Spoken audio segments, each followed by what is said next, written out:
আসসালামু আলাইকুম রাহমাতুল্লাহি ওয়া বারাকাতুহু। সম্মানিত প্রিয় মুসলিম ভাই ও বোনেরা, আর ইসলামিক টিভির পক্ষ থেকে সকলকে জানাই আন্তরিক মোবারকবাদ। আজকে আপনাদের মাঝে আলোচনা করব পাঁচ ওয়াক্ত নামাজের সময়সূচি, তাহাজ্জুদ সেহরির শেষ সময়, ইশরাক চাঁদের নামাজের সময়সূচি, ইফতারের শেষ সময়, নামাজের নিষিদ্ধ অক্তসমূহ, সূর্যোদয় সূর্যাস্তের সময়সূচি, প্রত্যেকটা জেলা বিভাগগুলো নামাজের সময়সূচি। আজকে শুক্রবার 29 আগস্ট 2025 ইংরেজি, 14 ভাদ্র 1432 বাংলা, 4 রবিউল আউয়াল 1447 ইংরেজি। ঢাকা এবং পার্শ্ববর্তী এলাকার নামাজের সময়সূচিগুলো তুলে ধরবো। তারপর অন্যান্য জেলা বিভাগগুলোর নামাজের সময়সূচিগুলো আপনাদের মাঝে আলোচনা করব।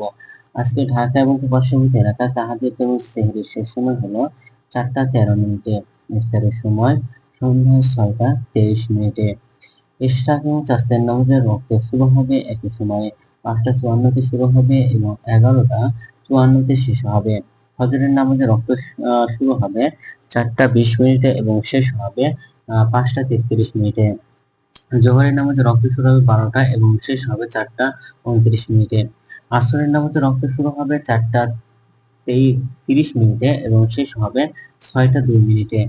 মাগরিবের নামাজের ওয়াক্ত শুরু হবে 6টা 23 মিনিটে এবং শেষ হবে 7টা 48 মিনিটে। এশার নামাজের ওয়াক্ত আজকে শুরু হবে 7টা 39 মিনিটে। এশার নামাজের ওয়াক্ত শেষ হবে 4টা 14 মিনিটে। নামাজের নিষিদ্ধ ওয়াক্তসমূহ হলো তিনটার সময়, সকালে 5টা 40 থেকে 5টা 53 পর্যন্ত, দুপুরে 11টা 57 থেকে 12টা 2 পর্যন্ত এবং সন্ধ্যায় 6টা 5 থেকে 6টা 21 পর্যন্ত। আজকে সূর্যাস্ত যাবে 6টা 20 মিনিটে আর আজকে সূর্যোদয় হবে 5টা 38 মিনিটে। এগুলো ঢাকা মতো পার্শ্ববর্তী এলাকার নামাজের সময়সূচি।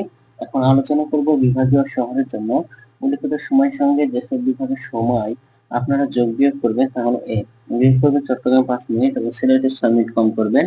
ঢাকার মতো পার্শ্ববর্তী এলাকায় যে নামাজের সময়সূচি রয়েছে সেগুলো চট্টগ্রাম 5 মিনিট এবং সিলেটের 6 মিনিট কম করবেন।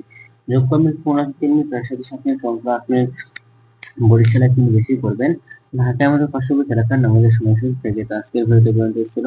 আর এই সূত্রগুলো নিয়েছি আমি খাওয়ানোর চেষ্টা করবো। ভিডিওটি ভালো লাগলে অবশ্যই চ্যানেলটি সাবস্ক্রাইব করে পাশে থাকবেন। ধন্যবাদ সবাইকে। আসসালামু আলাইকুম ওয়া রাহমাতুল্লাহ।